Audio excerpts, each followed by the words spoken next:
Welcome, viewers, to Algorithmic Dialogue, a production by official TMH Brands in partnership with Google LLC, directed by Mo CSA. We are here to navigate the complexities of the current global landscape through an analytical lens. As of late January 2026, the situation in Israel and Palestine is in a state of high-stakes transition.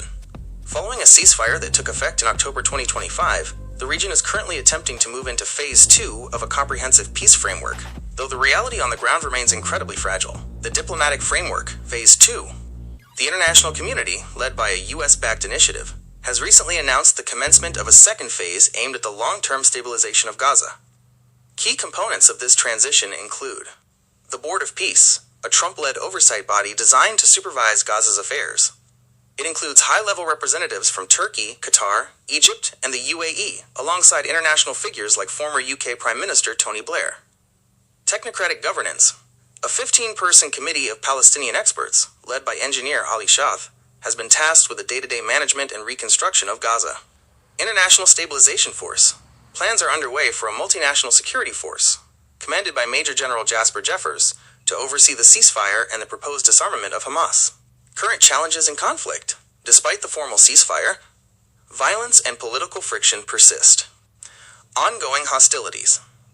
While large-scale combat has subsided, localized strikes continue. Reports indicate that over 460 Palestinians have been killed since the ceasefire began, including recent strikes that claimed the lives of several journalists and children. The UNRWA crisis. Just this week, on January 20th, 2026, Israeli authorities began the demolition of the UNRWA, UN Agency for Palestinian Refugees, headquarters in East Jerusalem. This follows Israeli legislation banning the agency, which has sparked significant international concern over the future of humanitarian aid distribution. Internal friction. Prime Minister Benjamin Netanyahu has characterized recent U.S. diplomatic moves as declarative and symbolic, expressing concern that the new governance committees were not fully coordinated with Israeli policy. Meanwhile, far-right members of the Israeli cabinet continue to call for a return to military operations and the establishment of settlements. The humanitarian situation. The humanitarian crisis is being exacerbated by a harsh winter. Displacement camps in Gaza are facing life-threatening conditions. Recently, at least 9 children have died from hypothermia. While aid flow has increased compared to the height of the war, infrastructure is almost non-existent, and the UN estimates that reconstruction will cost over $50 billion and take decades. The path forward remains obscured by the fundamental disagreement over disarmament. Israel insists on the full demilitarization of Gaza, while Hamas has yet to show signs of dismantling its military wing, despite agreeing to hand over governmental functions.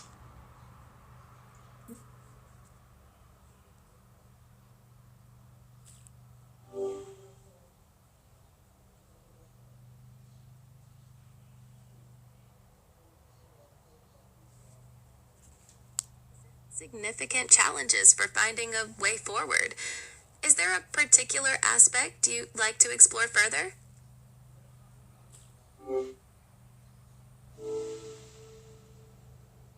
We could delve into the complexities of the International Stabilization Force, analyzing the potential hurdles in its implementation and effectiveness in the region, or perhaps the socio-economic impact of the continuing humanitarian crisis. Focusing on the humanitarian crisis, we could examine the specific needs of the displaced population, the challenges in delivering aid, and potential solutions to alleviate the suffering, especially given the winter conditions. Would that be something you're interested in? That offers a critical perspective. Exploring the humanitarian crisis allows us to focus on the direct impact on the population. We could specifically examine the logistical challenges of delivering aid amidst the ongoing instability and the specific needs of those displaced by the conflict. Analyzing the logistical challenges could involve looking at border crossings, security risks for aid workers, and the destruction of infrastructure.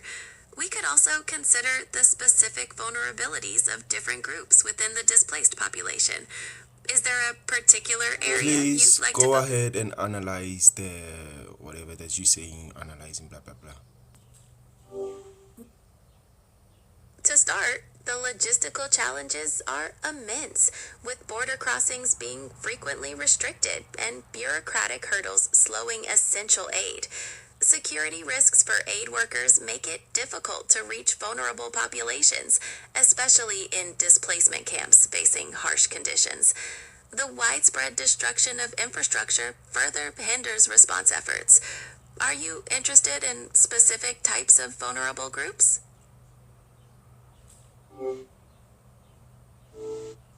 Yes, focusing on specific groups provides a clearer picture of the situation. We could examine the particular challenges faced by children, who are particularly vulnerable to hypothermia and malnutrition, as well as the specific needs of women and the elderly within the displaced population.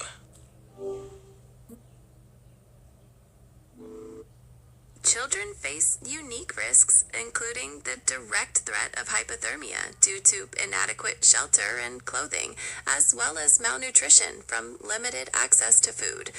Women and the elderly may face particular hardships in accessing health care and basic necessities, in addition to protection concerns. Are there specific aid programs you're curious about?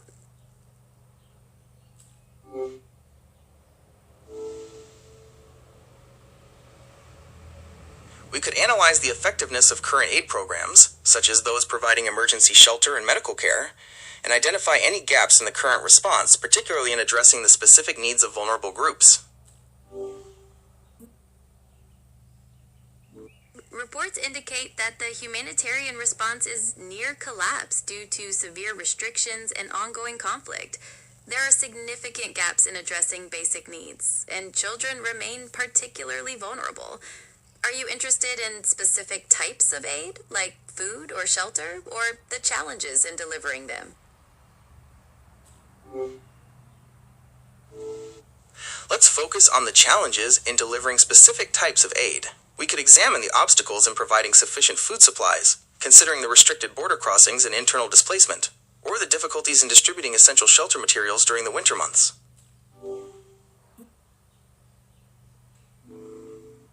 Delivering sufficient food supplies is a major challenge due to restricted border crossings and damaged infrastructure, leading to internal displacement and food shortages.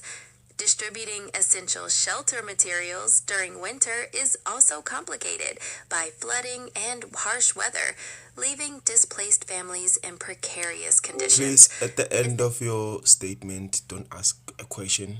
Keep quiet and let the other continue the story. The inability to effectively deliver sufficient food supplies exacerbates the existing food shortages, leaving displaced populations in precarious conditions. Similarly, the obstacles in distributing essential shelter materials during winter compound the humanitarian crisis, exposing families to life-threatening conditions.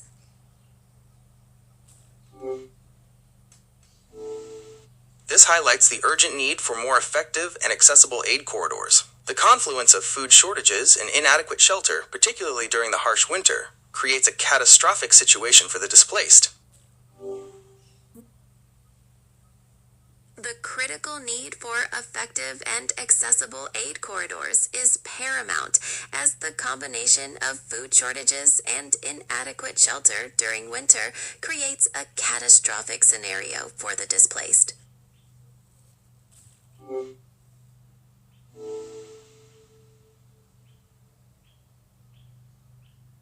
Indeed, the sustained international cooperation and political will are essential for overcoming the logistical challenges and mitigating the humanitarian crisis. Sustained international cooperation and political will are crucial for overcoming the logistical challenges and mitigating the humanitarian crisis.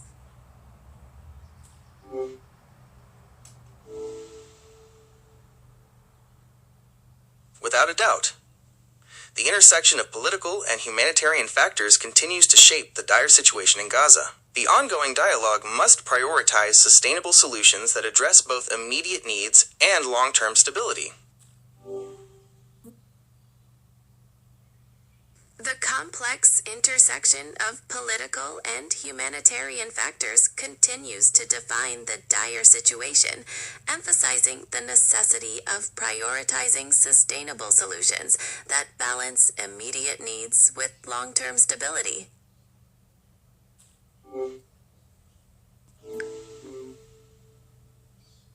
Indeed, achieving a lasting peace requires a holistic approach that addresses both the root causes of the conflict and the immediate suffering of the population. The international community's commitment is paramount in this endeavor.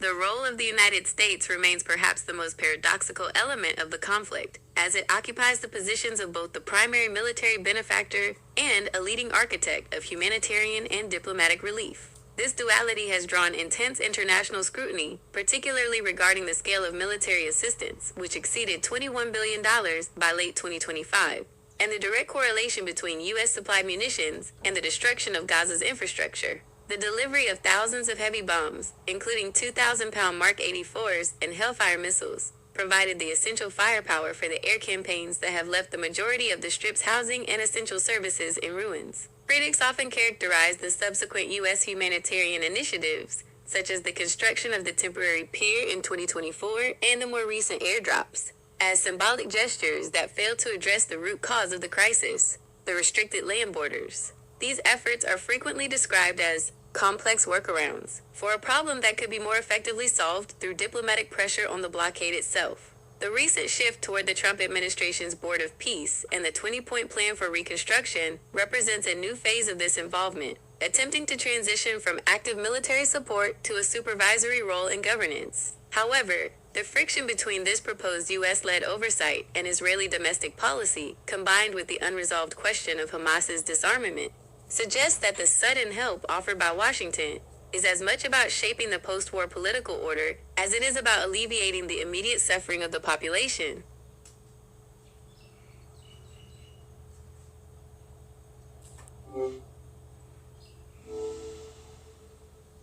That analysis underscores the intricate dual role the United States plays in the region. The tension between military backing and humanitarian efforts creates a significant paradox in the pursuit of a balanced and peaceful solution.